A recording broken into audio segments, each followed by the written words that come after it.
మీకు ఫోన్ వచ్చింది. వస్తున్నాను.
దీప్తినా?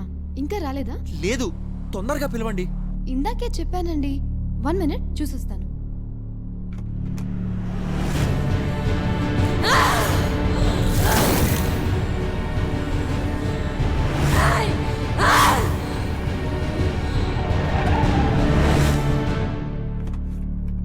హలో, చెప్పండి. ఇక్కడ లేరు సార్ దీప్తి. ఎక్కడికి వెళ్ళారో తెలీదు. దీప్తి లేదా? ఏంట్రా? హాస్పిటల్లో దీప్తి లేదంట్రా. దీప్తి హాస్పిటల్లో లేదా?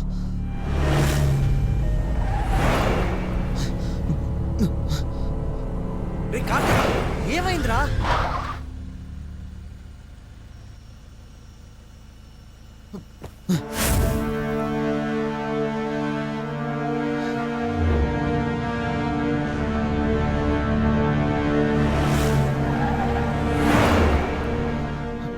రే కిరణ్, నాకెందుకు అంబులెన్స్ లో దీప్తి ఉన్నట్టుందిరా. అవునా? రా చూద్దాం. పద పద.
ఎవరది?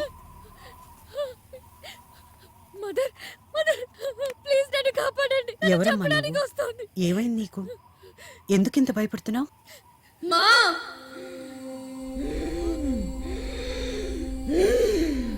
మా మీకే చెప్తున్నా, ఆ అమ్మాయిని విడిచిపెట్టండి.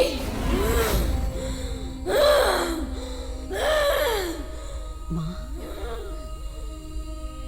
మా నేను మదర్ అని పిలవను, మా అని పిలుస్తాను.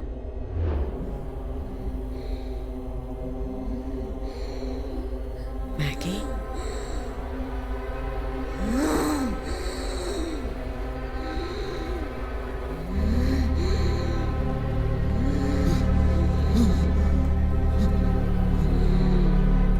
మా దాన్ని విడిచిపెట్టండి.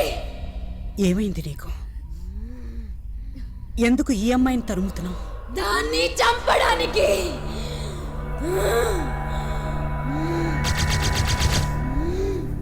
దాని వల్ల నా లైఫ్ పోయింది.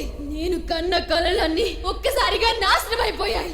దాని నాన్న ఒక డాక్టర్, తలుచుకుంటే నన్ను కాపాడగలిగేవాడు, కానీ అలా చేయలేదు. అందుకే వాణ్ణి చంపేశా.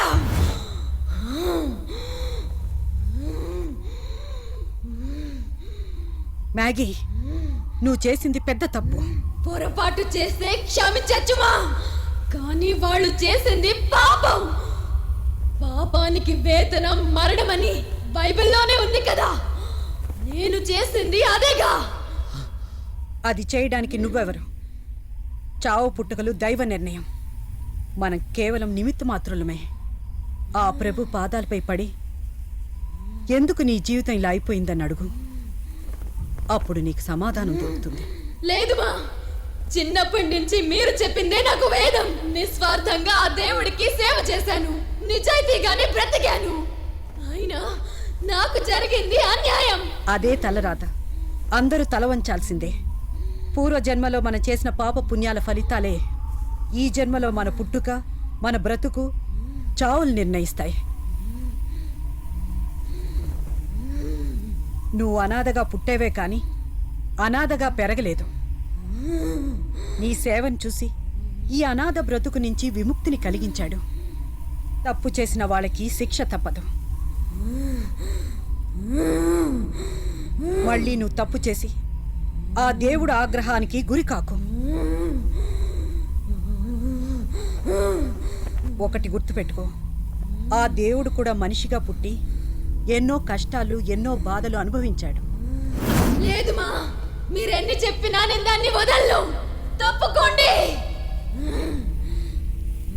చిన్నప్పటి నుంచి నేను ఈ చేతులతోనే పెంచాను.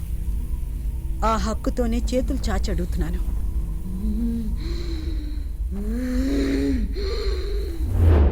నీకెవరూ లేరమ్మా? ఎవరూ లేరా? నేనున్నానుగా. లోపలికి రా. రామా.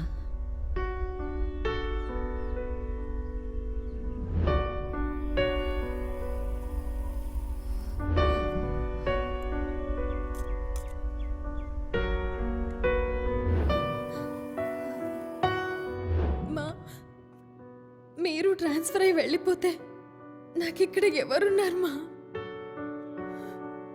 మన జీవితంలో ఏదీ శాశ్వతం కాదు, ప్రభు తప్ప. దైవ సేవ కోసం నేను కూడా నా కుటుంబాన్ని వదిలేసి వచ్చాను. ఏం బాధపడకమ్మా, దేవుడు ఎప్పుడూ నీతో ఉంటాడు.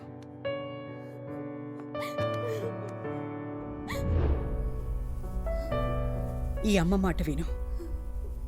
ఆ దేహాన్ని విడిచిపెట్టి వెళ్ళు. నీ ఆత్మ రక్షించబడుతుంది.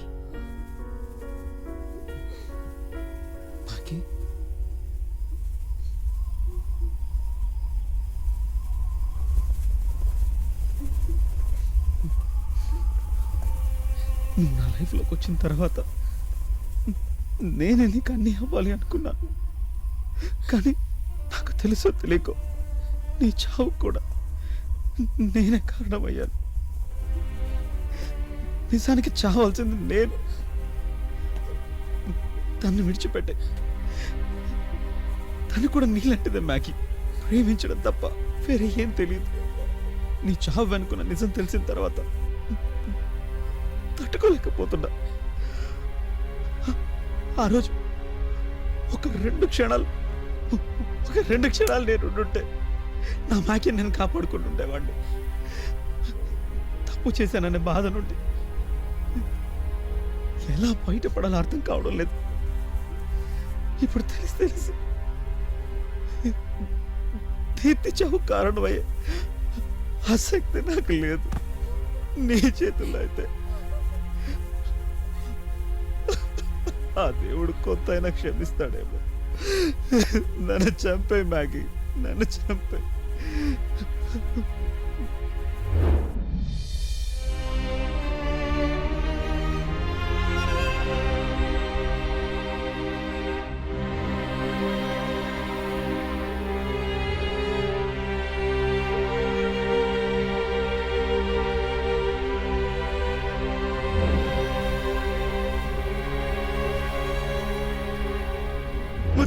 ముద్దనా మ్యాగీ మ్యాగీ.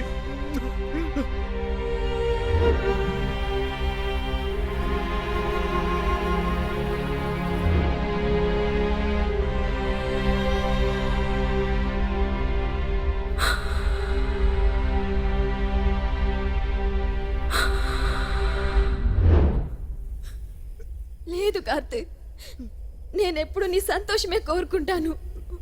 కానీ ఇప్పటికీ నువ్వు నన్ను ప్రేమిస్తున్నానన్నావు చూడు, ఆ ఒక్క మాట చాలు కార్తీక్. నేను చనిపోయినా నా ప్రేమ బ్రతికే ఉంది. మళ్ళీ జన్మంటూ ఉంటే ఖచ్చితంగా నీకోసమే పుడతా, నీకోసమే పుడతా. నేను వెళ్ళిపోతున్నాను కార్తీక్.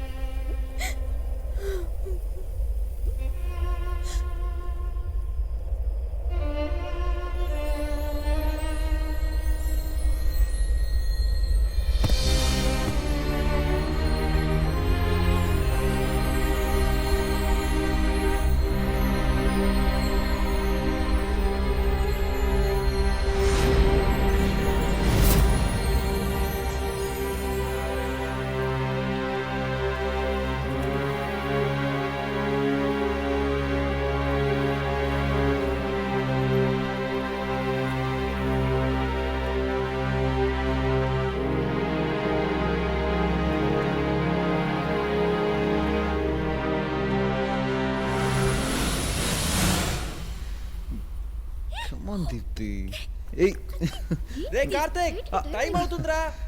వస్తున్నా.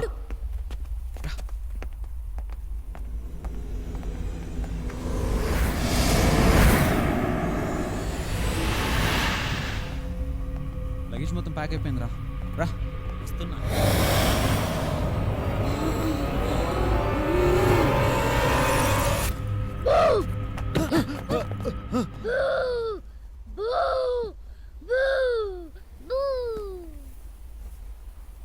అమ్ము